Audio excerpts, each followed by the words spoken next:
Morning. Now recently I've had the urge to go against what I preach on my videos. I've had the urge to do a bit of online shopping. Now, in my defence, 50% of this is altruistic and 50% of it is buying what I consider to be a necessity. So that's always been okay in my book. The 50% that's altruistic was I was going to buy a great big sack of wild bird seed, because it's that time of year where I like to bring a bag out every day and put a little pile on top of fence posts for the birds and the squirrels, whoever wants it. But then I thought, why get this online? Why not get it locally and support local businesses? Because we don't do this anymore. I remember a big push against supermarkets when out-of-town supermarkets first came in, and I was only young then, because I remember I used to go like shopping with my mum on a Saturday just for something to do. And high street shops, small shops, like grocers, greengrocers, fishmongers, that kind of thing, all went down the pan. And we need to support our local shops and our local industries. So I thought, no, I'm not going to do that, and I'm going to get out of the habit of doing that anyway, because we should shop locally. So that's what I'm going to do there. The other thing was, I need a waterproof. My waterproof is literally falling apart. I've had it for about at least 20 years now, and like the pockets, the zips on the pockets are coming away. All the lining, the waterproof lining on the inside is flaking off and coming apart. So I thought, no, I'm not going to get this online. I'm going to go and buy it. Now the trouble is with something like that, I'm going to have to buy it from some kind of big store, like, I don't know, Sports Rose or whatever it's called, and Decathlon or something like that. That's pretty much unavoidable. But at least I'm going to avoid getting it online. I'm going to try and do my shopping as locally as I can. But here's a trick I sometimes use when I'm buying things online, and it kind of works for me, because I'd end up not buying as much online. If you are going to shop at Amazon, and I know that a lot of my subscribers don't, they're moving away from Amazon, which is a good thing. They're moving away from online shopping, but specifically Amazon, and a lot of it is for moral reasons, which is a good thing. But if you're going to do it, choose something that you're going to buy. If you feel the need to buy something, choose something, put it in your basket, but don't buy it straight away. Now, I feel as though I've done this video before, and I don't want to keep repeating myself, but I think it's an age thing. I've either done this video before, or I've thought of doing this video before. But here's the thing, let's just go over it again. And if you want to ignore me, but do this. Get something, put it in your basket. 2 or 3 things if you want, put them in your basket, but don't buy them immediately. Just let them sit there. Let them sit there for a week or 2 weeks, and then come back and have another look at it and see if you still want those items. And I can pretty much guarantee that you might not, at least not want some of them, so you can delete them. And then you save yourself some money. And you've also saved yourself that feeling of buying something, and then when it arrives, half regretting it. You're thinking, did I really need this? Or that where you buy something and it ends up sitting in the box or sitting in the package because you didn't really need it. So just let it sit there. And then if you don't want it, after a couple of weeks, delete it.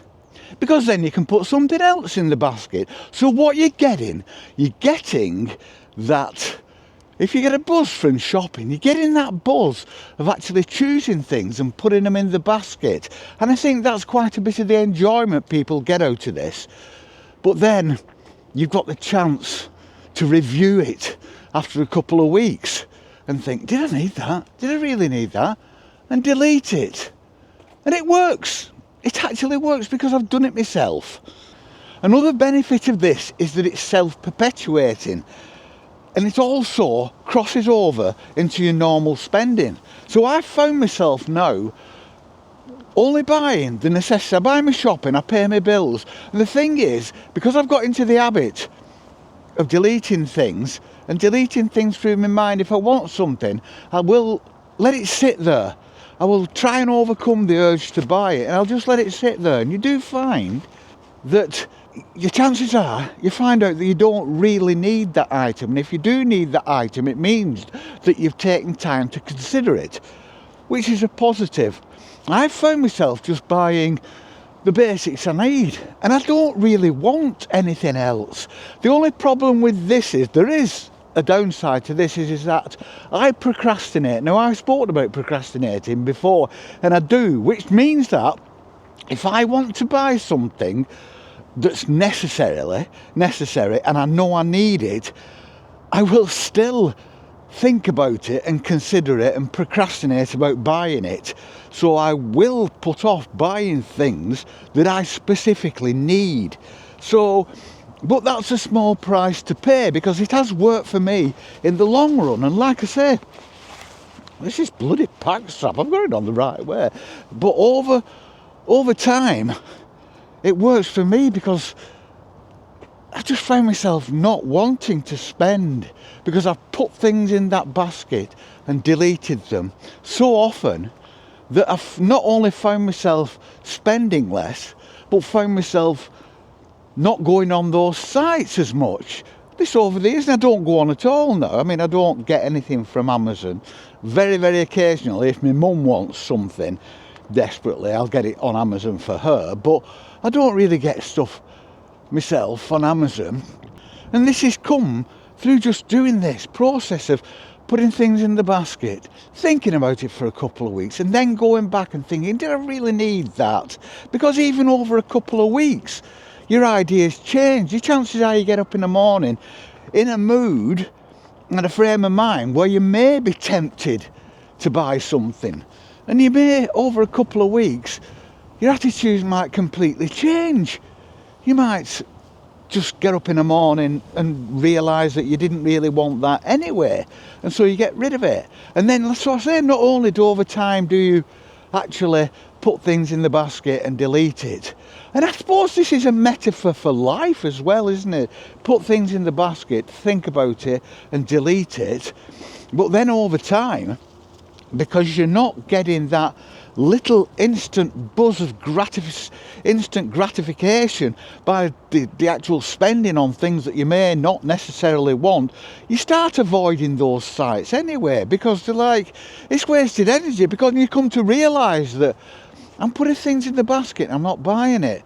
And then like the thrill of just looking at things to buy goes a little bit, and then it goes. You don't want to go on those sites anymore. If you do, and I've always said, and people will come back and say, oh, well, you know, if you've got the money and you want to spend it, then you should. Absolutely. You do you, but I'm only talking about me and anybody who does feel that they want to get away a little bit from consumerism, and they want to get into appreciating what I've got around me here. It's quite a windy day, so we've come into a woodland because it's not as windy, because I don't want it affecting the recording, but it's beautiful in here. The snow is more or less all gone now, and so there's just crunchy brown leaves. It's a dull morning and there's crunchy brown leaves underfoot. You can hear a crow over to my left and the water's over to my right, and Molly's here trotting along at the side of me because she's in a good mood this morning for some reason. I'm probably feeding her too well. I mean, talking of consumerism, that really only came along in the 70s-ish, didn't it really? I mean, I look round my basic but very comfy and warm and lovely little house, and I'm quite happy with it, and I look round and I think, right, what could I get to enhance this? And nothing really, nothing. But before like the 70s, if you remember that time, because I'm a boomer, and I remember when we had very little. Even the carpets didn't go up to the walls, did they? Oh, over you in the UK remember square carpets and then a line of either wood or lino up to the wall that your mum used to keep spotlessly clean. It was so basic in those days, wasn't it? I mean, does anybody remember sugar butties? sugar sandwiches. We used to have those when I was a kid. God, that was a basic time. I was watching YouTube the other day, and there's a lad on there, an American lad, and his wife's called Savannah. I think it's called Kilani and Sav, and he's great. I love him. He's this lovely young, big American lad with longer, and he loves the UK. He's been over to the UK. He wants to come back. Spent a lot of time here. And loves English food, which is great because English food gets a really bad press, but it's actually very good. If people, everybody calls English food, but it was only bland. It's because of the war, because of rationing, and they didn't have rationing in the States, but we did over here, and it was dire, and the food was very, very basic. Our medieval cuisine was the best in the world, and it dropped off the wars, but it's picked up again, and we have a very, very good cuisine, and he loves it. And he goes over to the States, and he does these videos. If I remember, I'll link his site, because he's just so nice to watch. He's such a great lad, and the food he makes, I mean, he's not a professional chef by any stretch, but he's made some, and he makes basic things like roast dinners and toad in the hole and things like that. Yorkshire puddings, because everybody in the world loves Yorkshire puddings, and he makes great stuff. But what he did the other day, he made a crisp butter, he made a crisp sandwich, and he got this bread, and he did get some white bread like Warby's or something like that, and then he didn't put butter on it, and then he put this garlic mayonnaise on, and then some weirdly flavoured crisps, and I'm going, no, you don't do that. What the hell?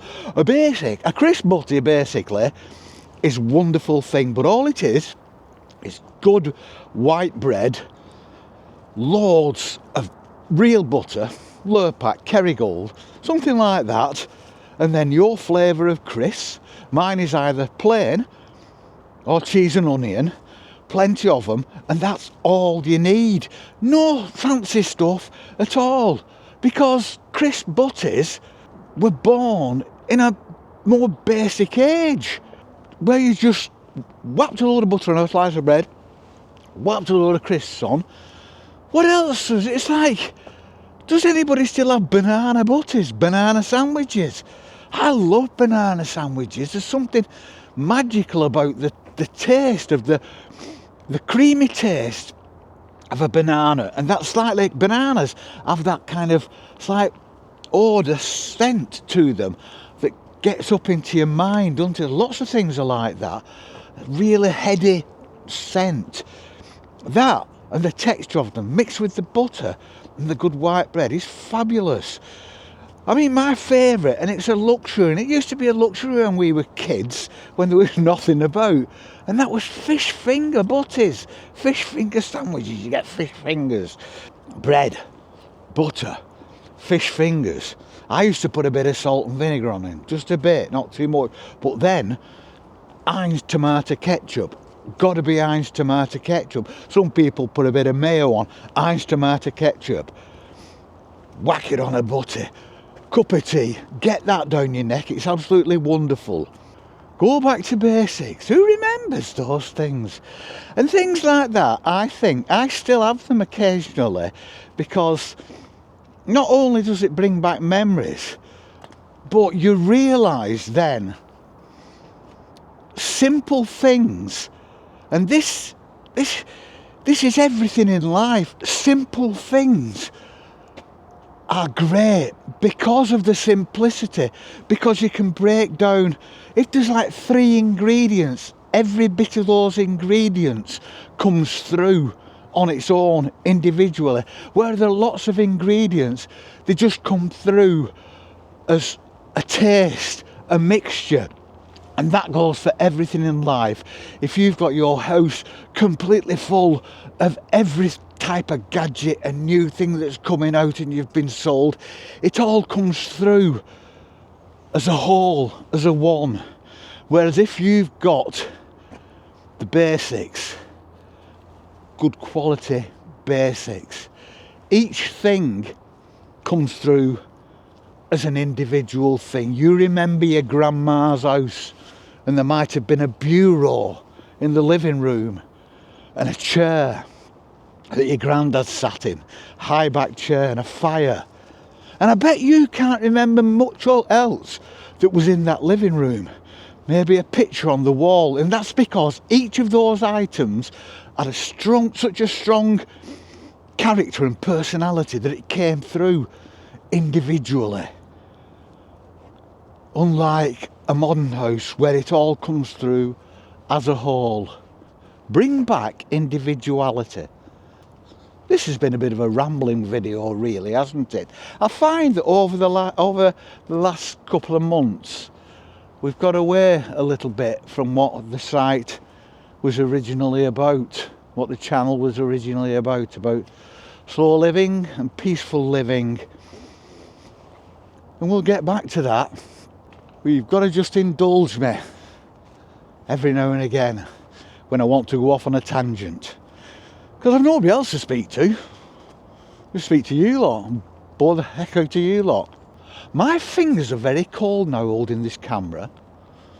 So we are going to cease and desist and just beggar off into this woodland for as long as we want. Because we're doing nothing else. Because we're retired. And it's fab. And we shall see you all on the flip. Peace and love.